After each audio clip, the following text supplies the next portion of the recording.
Well, thank you all for coming. Just to reiterate what Jim said earlier, we're very, very happy to host this today, and that everyone is warmed up from General Hayden's talk.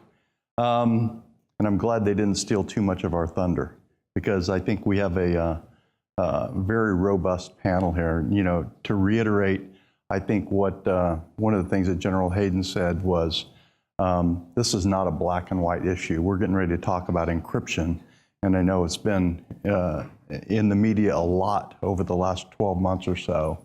And I personally am very sympathetic and empathetic to both sides of the story, because it is an incredible challenge, and law enforcement is dealing with it as best they can. And unfortunately, it's been dealt with very publicly and openly, unfortunately or fortunately, I guess, depending upon your role there. But I'm going to let each of the panelists here spend just a couple minutes introducing themselves and why they are, why they're here, what makes them important to be on this panel. And I think you're going to see, as you hear from each of them, that this is actually, I've done probably several hundred panels in my career. This is easily the most exciting one that I've ever moderated. So I'm going to start with you, David, and then we'll just work right down the line. Good morning. My name's Dave Johnson. I am the Associate Executive Assistant Director back at the FBI headquarters in Washington, D.C. I've been there for 5 weeks, still trying to figure it all out. Before that, I was a special agent in charge of our San Francisco field office. My new job is basically cyber strategy, outreach, and policy.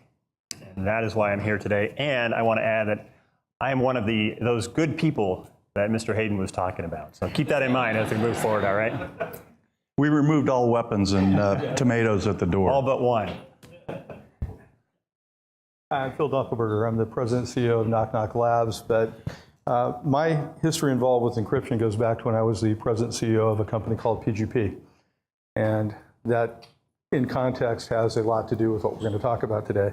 My personal interest in being here is to talk really about, if we're not careful in this particular venue, as General Hayden said, the unintended consequences are very, very serious. I just spent 3 weeks on the road in a number of countries in Europe, and the last part of that conversation is very sanguine to what we're going to talk about today, how they view what's going on in the encryption debate as one more brick in the wall of why they should go a separate way from us. So it's a serious conversation, and I'm very privileged to be part of it, so thank you for inviting me. Thanks, Phil. Mark?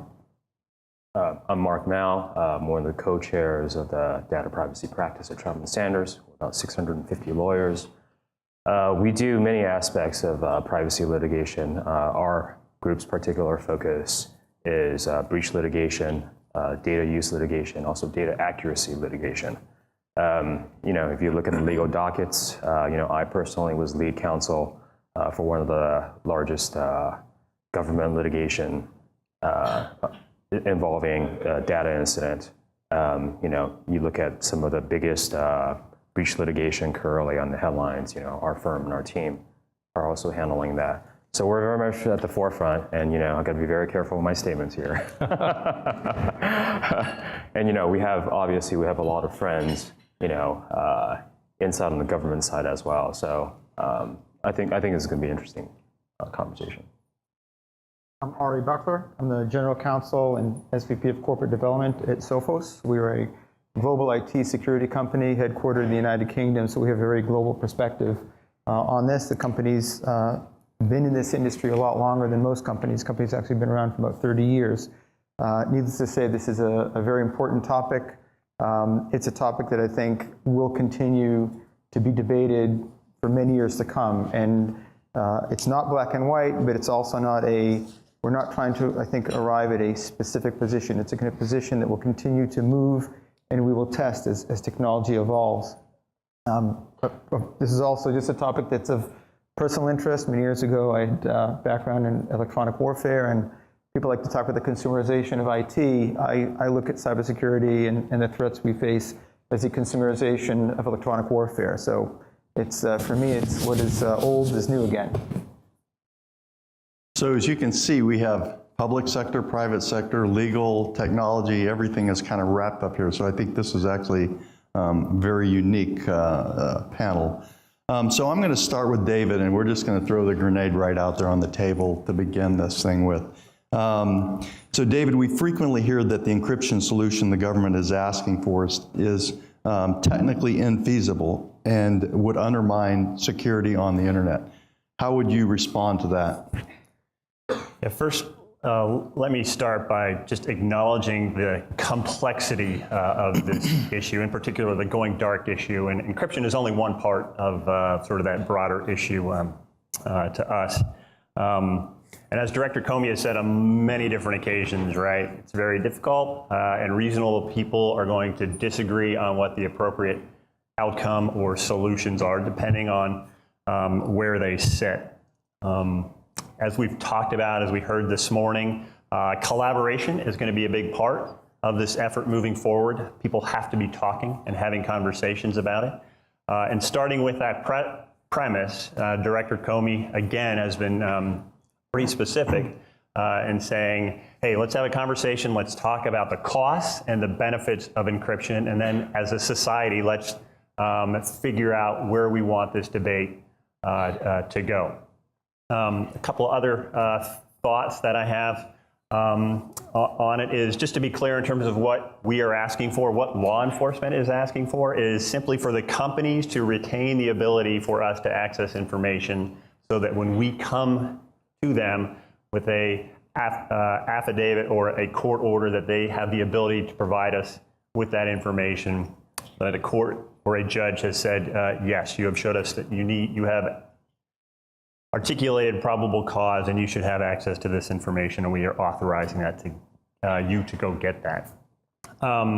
So we understand that one size does not fit all moving forward. We're going to need tailored solutions, and we believe that the companies are in the best position to figure out what those solutions are, because they know their systems and they know their networks.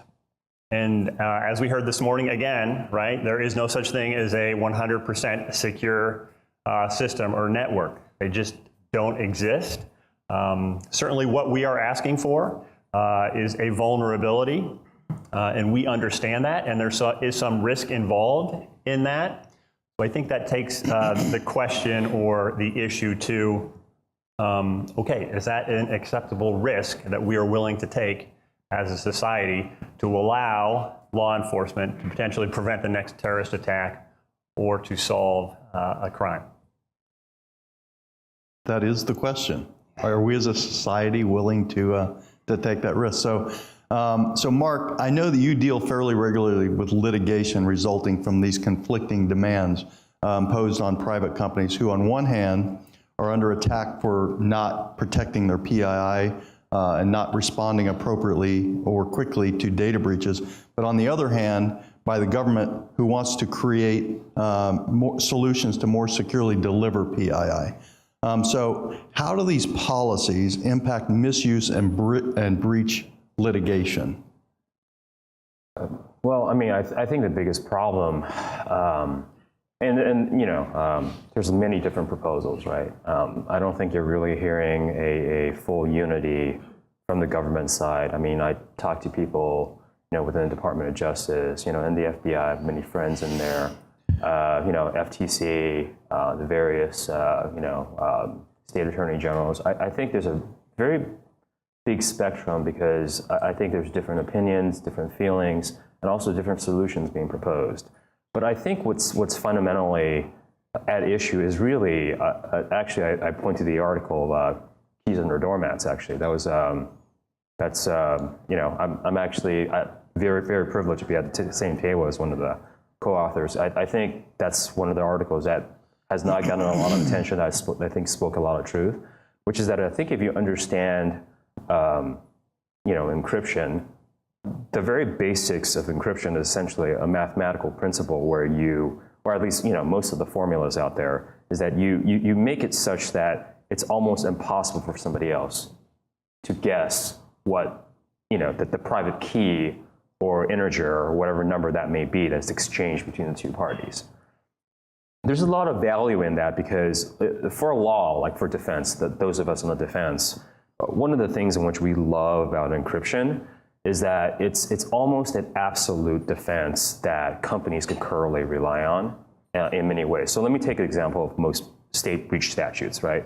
Most state breach statutes provide that if there's either no harm or if the data is encrypted, you basically have no breach notification, right? So if you look at the surveys out there as to how most data incidents occur, they actually, amongst the surveys, the number 2 or number 3 reason is usually some type of human neglect, right?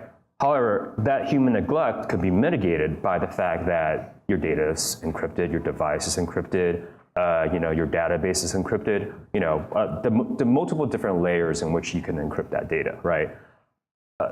Here's the problem just from a breach litigation, and there's different types of like privacy litigation. There's breach litigation, there is, data accuracy litigation, there's data use litigation. Let's just taking breach, right? The first problem you have is that now you've changed this basic debate, right? Once the data is lost, you can no longer say, well, all we have to do is, dispose of the key,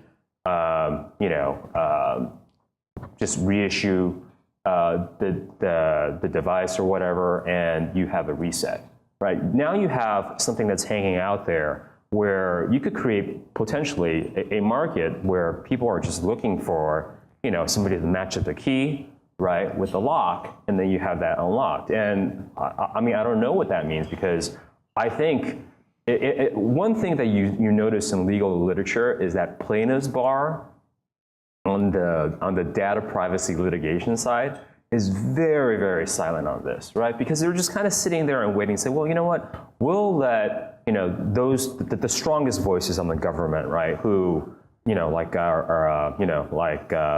some of the bills coming out of one of our favorite congresswomen, out of this Northern California, who is actually supporting the anti-encryption bill. But, surprisingly anyways, you see, Yes. I'm sorry, Senator, no disrespect there, Matt. But you kind of just sit there and you go, well, why is it absolutely silent on that side? And I think it's because they realize that this is a great thing for them that happens. And then you look across different types of litigation that's out there, right? So, we know that one of the more, I think, worrisome issues for financial institutions currently is basically like data hostage, right? Like the ability for them to infiltrate the network and slowly kind of like either change it or mess with it in such a way that they're holding an information hostage, right? How do you know that has not been compromised if you created a master key out there that somebody can access and alter? And you may not necessarily know that. So I don't know. I think really the answer to your question is that I think it makes it, I think it basically destroys and really changes the standard of care for companies. That's already very, very difficult, because on the one hand, right, they need to create reasonable procedures. And on the other hand, now you have another arm of the government coming in and saying, well, you need reasonable procedures, but it can't be so reasonable that we can't access it. I think that's very problematic. I have a feeling we could spend all day talking about that very issue right there. So Ari, co-opetition, this isn't a new term for businesses,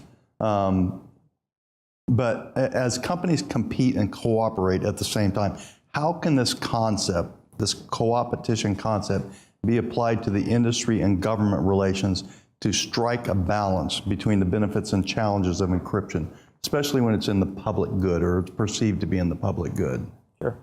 Well, first, I think the question makes an important point, which is that both sides are arguing what they believe is in the interest of the public good. And I think that's an important thing for us to keep in mind, is that both sides have, I think, a positive intent. And we just may disagree on how that can be accomplished. We as a vendor in the space don't agree that the balance can be struck by weakening encryption. When you weaken encryption, you do not get to choose who then will take advantage of that vulnerability. So weakening encryption for one really weakens encryption for all. We do believe there are ways that government and industry can both compete and cooperate to advance the public good.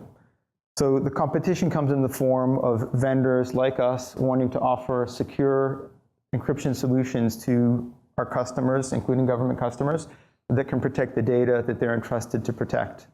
The government, will of course deploy resources when they are trying to solve crimes or prevent crime and need access to that information. So that is a natural tension and competition.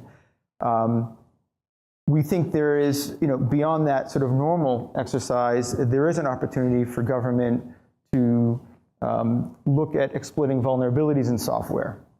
And the good news, or bad news, depending on how you look at it in this debate, is so long as people write software or software writes software, there will be bugs introduced into software that can be exploited.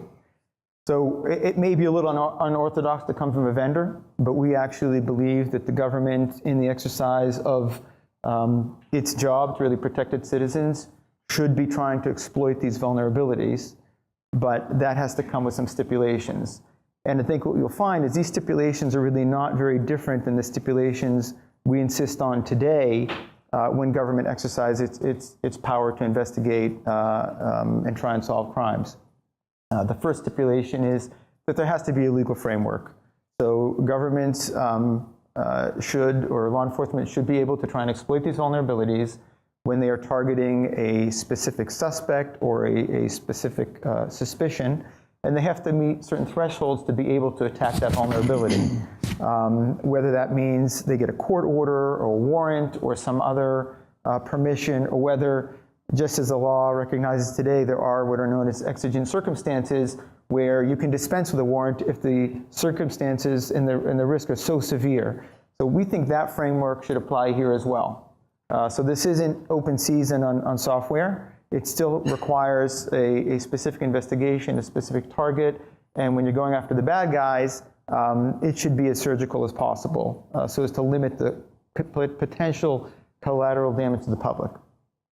The other stipulation, which is really the cooperation side of the competition, is that once a vulnerability is discovered, that law enforcement should be required to share that with the vendor. Ultimately, the government knowing a vulnerability and then using that vulnerability to solve a specific crime or prevent a crime or catch the bad guys is fine, but then leaving that vulnerability known in the open, which exposes all of the very citizens that the law enforcement institution is trying to protect, that would not be a good result. So we think that that competition should exist on the side of we build encrypted products and government will try and break them or exploit other vulnerabilities doing their job, but then when they've accomplished that objective, they should be able to turn around and share that with industry so we can further enhance the protections that we afford our citizens and our customers. There's another aspect of cooperation, which is the government should be relying on the industry. So I think General Hayden had indicated that the government is behind and is likely going to remain behind in this field. Government already and law enforcement already works with industry in solving crimes, whether it's collecting metadata or location information, log information. So even if they can't get the encrypted information, there's a wealth of other information and metadata that can be collected and that companies routinely will provide to assist law enforcement, and we should continue to do that. On top of that, industry can help train and educate sort of the next generation of FBI agents. We in fact, as an industry, if we buy into this competition model, really have an interest in the government and law enforcement having very strong, very capable technical agents who are going to tackle this problem. Because we think in the end, not only solving crimes on a transactional basis, but then sharing that information with government will overall have an overall effect of improving long-term security for citizens. And by security, I don't mean just securing your bank account, but I mean security interests that do rise to national interests of protecting the infrastructure, protecting IP, protecting financial transactions, things of that sort. So I think this offers a very, at least for industry, familiar framework where we can both be, we can both be on both sides of the table at the same time. And again, keeping in mind that we're trying to increase the protection available to the public. Thanks, Ari.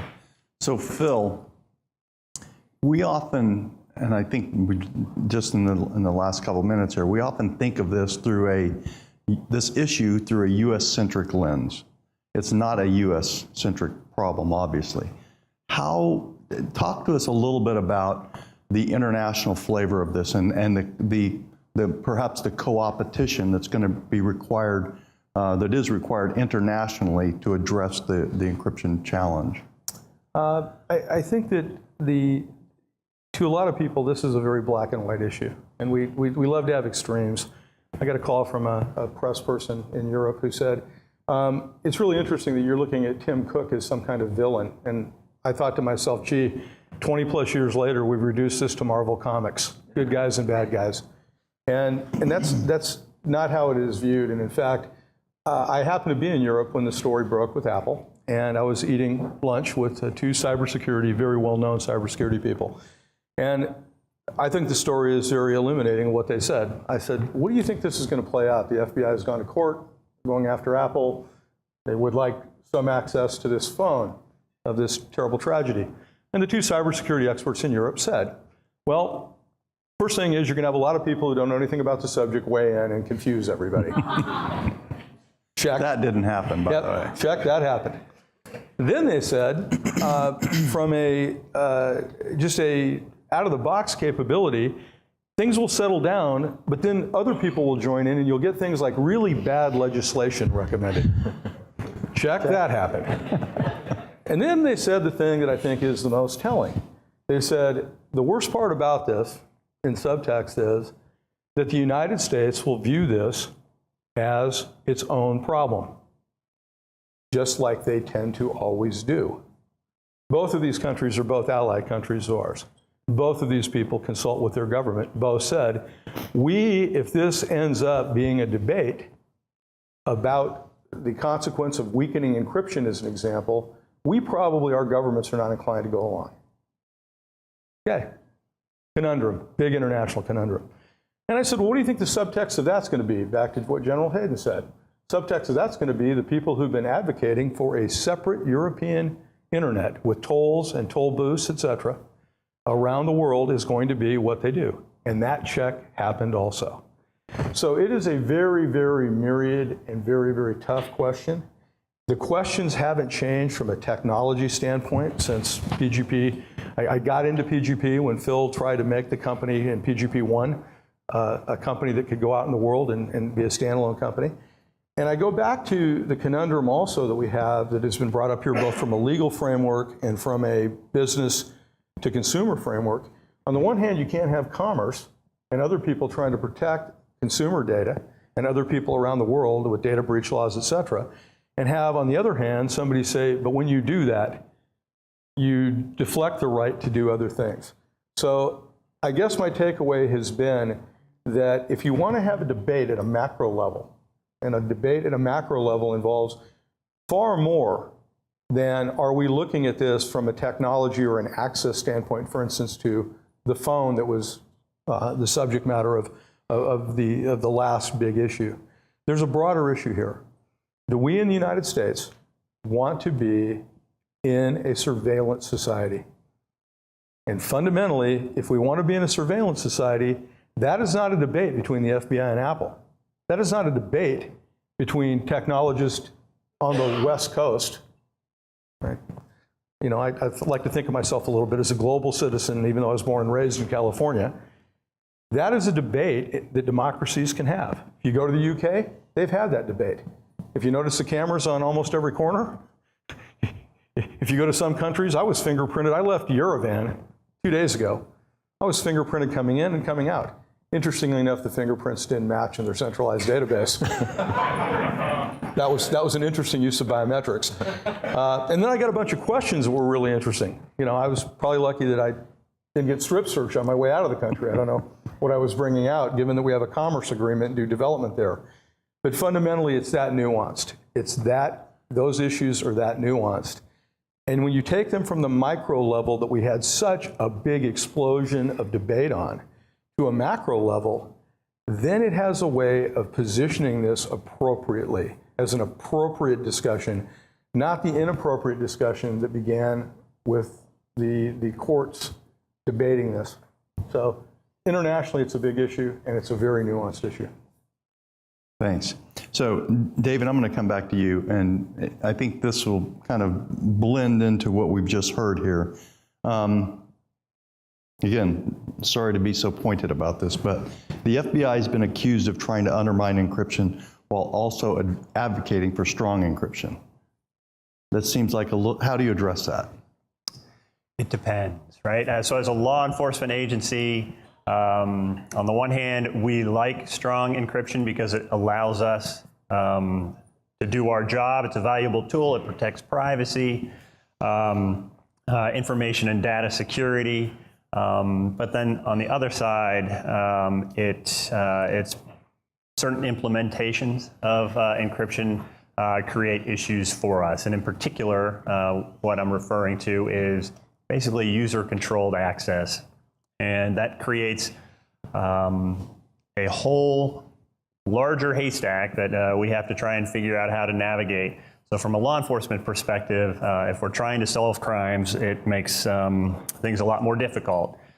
The other reason, or the other thought that I have with respect to that is it takes us to a place we've never really gone to before as a country, and that's the notion of absolute privacy. We've never had something like this before in our history. So if the FBI or other law enforcement agency had a search warrant and we wanted to get into a safety deposit box or into a house or into another location, if we had that search warrant, we could gain access to it. With this type of encryption, though, we can't do that, and we call that warrant proof. And that creates a whole host of issues for us. And again, that goes back to the conversation piece, right? Are we willing as a society to go there? And if we are, then we are, but at least let's have the candid conversation and talk about the pros, cons, benefits, and costs of doing that. When you want to take something that broadly and say, and I'll go back to some people I talked to up on the Hill in the last 2 months, who said, you know, Phil, you've got a lot of experience in this, and thank you. They said, you know, law enforcement comes up here every day, and if they're talking about marking lines on the street, they end that meeting with, and oh, by the way, that encryption thing is very important to you, or to us, every day, all the time. And I go back to saying, we got a water and a rock situation here. And all I want to know is who's the water and who's the rock. We know who wins that over a long period of time. The water does. But fundamentally, when I hear that statement, I think back to Phil Zimmerman's great quote that in the real world, people leave fingerprints. And you've had very, very strong encryption out there, knowing that we provided it in many, many cases at PGP. And in that, you were still able to go do your investigations. I go back to, if you look at the trail of a number of investigations, which you guys do excellent work at, I mean, you're world-class investigators, you've been able to find and prosecute people without absolute access. And when you use the term, we've never had absolute privacy in this country, we already live in a surveilled environment. In fact, I used to say all the time to people on panels like this, the problem in America is we assume privacy. We don't assume that people are following us around. Now, you take that argument to Germany you just made, and we probably wouldn't get two sentences in, and they would be very much up in arms. Because the history of surveillance in Germany is far more meaningful to them than it is here to us in a real world way.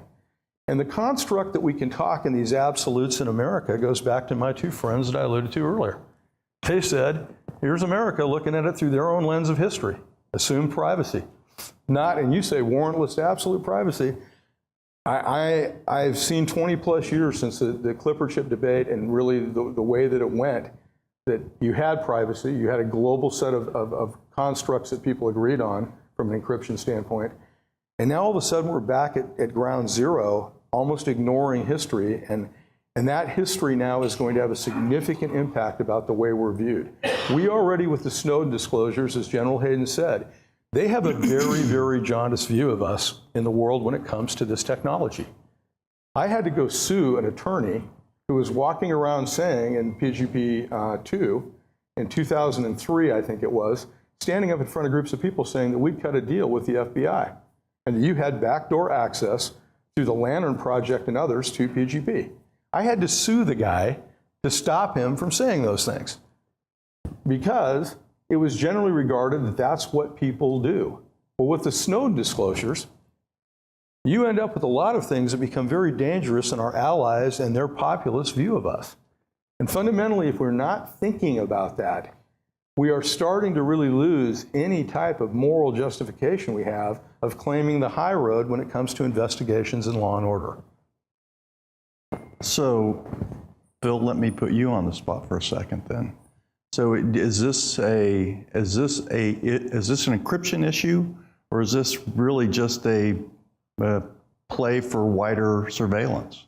Well, fundamentally, if you said, with all due respect, that this was about, let's go forward and take a look at specific instances, I think the real interesting piece is that everybody tries to work with the people when there's things going on. I don't think there's any country or company that I'm aware of that basically just tells, when the FBI comes calling, says, hey, flat no. We went many times to Quantico. John Callis, who's a very respected CTO, ex-CTO of PGP, Silent Circle.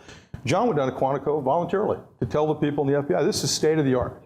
This is state of the art encryption. This is what's going on. Here's ways we know that you guys can attack it when there's no master key, i.e. somebody doesn't set it up correctly, i.e. there's vulnerabilities in the operating system that you could do, i.e. the people you could put a keylogger in. All these things are very well documented and known. There's no secrets coming out here operationally. But fundamentally, I think it's not about as much encryption because the phone wasn't about encryption. The phone was about an access control. It's about a feature, okay? It wasn't about encryption, but boy, we went to encryption quickly. we went from there to there technically pretty quickly. And I fundamentally believe that's where people say that this is nuanced and it has to be looked at. I agree, by the way, 100% there's got to be a conversation. I agree 500% that if we can think about a better way than doing this and, public-private key encryption or other methods, we should look at those. And probably there's, as somebody said to me, if there was money to be made, people would be doing this. Kind of the capitalist mindset that we have here. But I don't agree that you can't have a discussion about security without including privacy, and you can't talk about privacy in a vacuum without looking at the security elements that are going to provide it. I think David would probably agree with you on that, actually. So the FBI and PGP agreeing on something. So Ari, so decryption is just one method that law enforcement and government uses to track bad guys and bad activity. Give us some examples of some of the other methods and tools that are available to the government and to law enforcement. Sure. So I think, again, this ties into the points I made earlier about what we call digital exhaust and other things that are out there. I think sometimes the encryption debate becomes a little binary. Without access, we can't solve. I think a perception is sometimes without access, we won't be able to solve a crime. And I think that's overstating it and very transactional as it looks at a specific incident. Law enforcement has, over its history, developed methods for solving crimes, and that may involve, tailing suspects. That may involve collecting information from other sources. That may involve setting up stings. There are many ways, and in the cyber raids, that means turning the table sometimes using the same tools that cyber criminals might use on us, turn the table and use them on them as well. As our CTO likes to say, they're not all cyber geniuses, and sometimes they will do stupid things. So I think really just drawing on those traditional methods of sort of what is classic, intelligence gathering, whether it's for law enforcement or otherwise, is gathering a lot of information and building a story from that, and really not overstating the importance of any single piece of information. I think when you take those methods and you then apply them to the digital world, you can very effectively continue the same type of law enforcement practices that you've engaged in the past, collecting information, assembling it, building a story, and then going after the bad guys again, or using it to prevent crime. Okay, let me go back to a legal question here, Mark. So legally, it's very different. It's a very different issue for a court to direct a private company to stop doing something as opposed to affirmatively do something. And obviously, I'm thinking about Apple here. Can you discuss these legal issues surrounding the positions taken by the FBI and Apple? Yeah, I mean, I think, if there are any lawyers in the audience, you could probably appreciate why, Department of Justice took such a zealous stance, is because, we lawyers, we tend to polarize, and the whole point is you polarize so you come back to the place where you really want the court to go, right? And especially in the San Bernardino case, it was a very good set of facts if you were trying to create bad law, but I'm sorry, that was biased. So you tend to polarize, right? But if you're trying to get the court to a certain position, you want the facts as much in your favor as possible, even though the law may be somewhat gray, right? And in many ways, the Apple case was kind of perfect for that, because if you look at injunctive relief as a matter of legal principle, courts are generally very hesitant to command an entity, a defendant, to affirmatively do something, right? The idea of an affirmative injunction is generally frowned upon by most courts. And it's much easier for you to get what they call a negative injunction, which is to have somebody to refrain from doing something. Well, this case, it's even more difficult if you were looking at it, with an IP perspective too, as well, right? Which is that I disagree in some ways that the debate is not about encryption, because it is. It is about encryption in the sense that when you look at the fundamentals about what encryption is, there's a mathematical and scientific principle there. Once compromised, you really don't have that mechanism there anymore. The security is not really there anymore.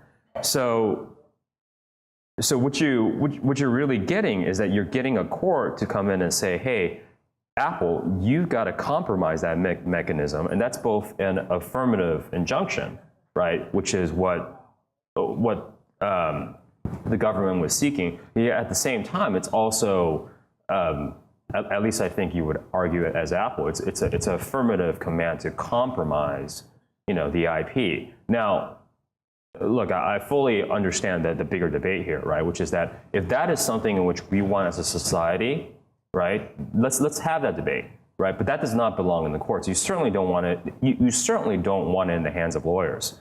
And here's why, right? Setting aside all the lawyer jokes, I'll just tell you this: as a matter of professional ethics, we actually have a duty of zeal. And you kind of think, well, what does duty of zeal mean, right? That means that even if you disagree with your client and what the stance your client has to take, you have to make that argument. So you can say, yeah, Department of Justice, they were making arguments which you cannot possibly believe as the Department of Justice. But I'll defend those lawyers, and I'll tell you that they absolutely had an ethical duty to make the best argument possible, fully exploiting the worst facts that they can do, because that was their job. That's the code of ethics you have to do as a lawyer, right? And that's one of the reasons why this debate, it really does not belong in the courts. It needs to start from the discussion as a society. And yeah, if it should come from, Senator Feinstein, I guess so be it. There goes my, campaign contributions, right? But I disagree with it. I was wondering if you were going to say her name at some point. I just don't think I could agree with it, because for me, from a a lay scientific view, I just don't see how a compromise is possible. I look at the whole BlackBerry incident, right, involving the Canadian government, right? Just like you guys said, right? There's both an offensive and there's a defensive element. If you compromise it, domestically, how are we going to defend it when another government wants that compromised for our own, domestically interested messages or data as well? I don't see how you're going to do that. So, anyways, I think that's the most important point right there, is how do we take the moral high ground, as opposed to the international community, and to make it stand. So one final question, and then we'll go to the audience for questions. David, wrap it up with you.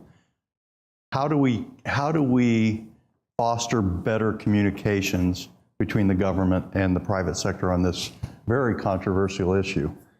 Yeah, so Finding solutions to the going dark problem, in my opinion, just simply requires better public-private collaboration. It can't be an us versus them situation. We got to get past, not that we haven't, I think that's the case particularly here in the Valley, right? But we have to ignore the rhetoric that is the case when clearly it is not. I mean, we work closely with many of the companies in the Valley here every single day. The relationships can be complex depending on the situation, but by and large, those relationships are outstanding and exceptional. So here are some additional thoughts, right? Consistent engagement. So again, in my opinion, there needs to be regular engagement between law enforcement, the FBI, and these and many of the high-tech companies. We prioritize them in San Francisco just based on which relationships we felt that we needed to have, which companies were more important than others from a law enforcement or national security perspective. We got to have the right people talking to each other, and we heard a little bit about that earlier, right? So we have found that it's best to have lawyers talking to lawyers, right? They speak the same language. It's best to have engineers talking to engineers because they speak the same language, and that consistency of language and communication really matters in terms of identifying what the issues are and what the potential solutions are. We need to have a better understanding of what businesses' risks are. And we, the government, the FBI, can provide these companies with our perspective in terms of what we think the threats are from a global perspective, because we have a different viewpoint than many of the companies do. And we heard Mike Hayden talk a little bit earlier about getting involved with security earlier on in the process, right? So a lot of the startups here in the Valley in particular, right, they're generally not thinking about security, right? They're thinking about funding and time to market and user experience. Those are the focuses that they have, and rightfully so. But in certain areas, I would hope that we could start to have those conversations about security a little earlier in the process. And lastly, I'll put a plug in for our Office of Private Sector Engagement back at FBI headquarters. It's a particular group that's been stood up to try and do a better job of figuring out how the FBI and how the private sector can work better together. It's been around for about a year now. We brought some private sector folks in to take a look at the issue and provide us with some guidance, and we're making some great progress. We made great progress here in the San Francisco division, and that's another step or another indication of how the FBI views the relationship with the private sector and its importance.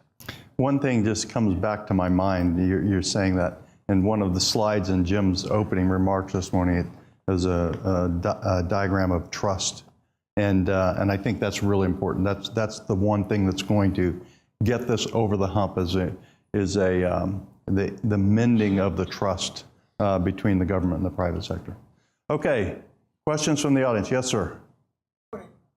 It's Jerome Spigels. I led the group at IBM that developed the magnetic stripe bank card, basically generated the stripe content and the database control. Today, after 40 years, if you read the Visa report, their losses without encryption are under 1% of gross sales. Second, 20 years ago, the United States government patented a process called de-identification. That process basically removed true identification and describes vital data, and has been demonstrated to make messages useless if copied or reproduced. Why aren't there vital alternatives to encryption? Bill, that sounds like a question for you. I thought it was a question for the lawyers, actually. Yeah, it's actually a question for the lawyers, but I'll take a stab.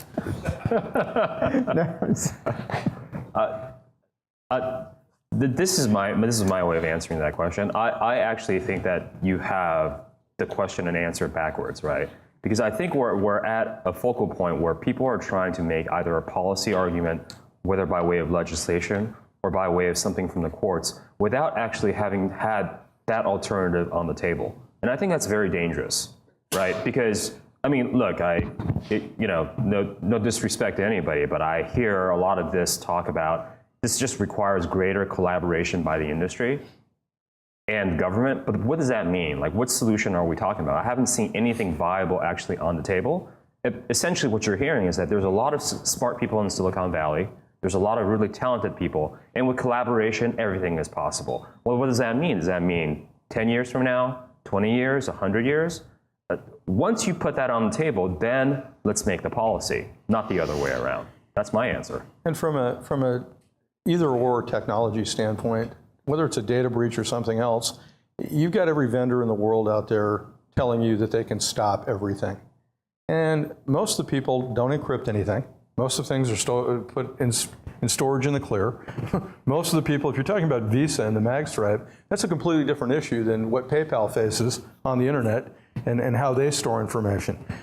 Fundamentally, architectures, and with all due respect to the excellent work I know you did, given the losses are so lean, if you look at what they're putting themselves through in Europe right now on multi-factor authentication as an example, because the idea that you can just log in with a simple username and password is they're way beyond that from an access to your information, access to your accounts. And they're moving toward a strong multi-factor, something you know, something you have, something else they want you to do before they let you in. Fraud is a massive problem as part of this on the internet. And the way some laws work, it's passed back to us as a consumer. In other places, fraud is just one part of this. As we saw in the Aurora breach, that was going strictly at IP, and we lost multiple billions of dollars of US IP in that theft. That's what I mean about it is a very complicated situation based on nuance and what the target attacks are, et cetera. But I accept your point is smart people working together has to be in the conversation, and it can't be, hey, anybody who uses encryption is a bad guy. And I've heard that promulgated. If you're using encryption, you must have something to hide. Wow, that's an interesting construct. On the other side of it is saying to law enforcement that everything is off the table and we can't have a discussion is also a bad place to be. So somewhere is a bountiful exchange, but saying we're going to weaken the encryption protocols to begin with as a starting point, or people who support that strong encryption are either terrorist supporters or supporting pedophiles or name calling like that. To your point, that rhetoric really poises the well to have a real conversation about finding a solution. And by the way, the 1% loss you're talking about, a good lawyer will make that a 200% loss. That's true. Yeah, every time. Absolutely every true. time. A zealous lawyer, yeah. Yes, sir, in the back. I just wonder if part of this argument on encryption is really an issue of the lack of resources to handle the real problem set, which is, if you look at the state of California, the peace officer standardization training for law enforcement, the entire budget for forensics for the year is $400,000. There are 5 forensic specialists in the CHP for the entire state of California. The ability to get to the encryption faster is an expediency due to lack of possible resources. So as you said, more sharing should take place, but at the local level, the state level, it's not there. Mm-hmm. What can we do to improve that? Yeah, I totally agree with that assessment. So here in Menlo Park, the FBI has a regional computer forensics laboratory, right? And we actively bring in local and state counterparts, give them the training that they need to be able to work on from a forensic capability. The cases that their departments bring in, as well as some FBI cases. I know the Secret Service does something very similar as that. But in terms of the local and state law enforcement effort, training, expertise, it's not there. It is a significant issue in my opinion, something that we are trying to do a better job and work on. But I agree with your assessment. We're not anywhere where we need to be. We have time for one more question. No more questions? Okay, well, please join me in thanking the panelists here. Thank you.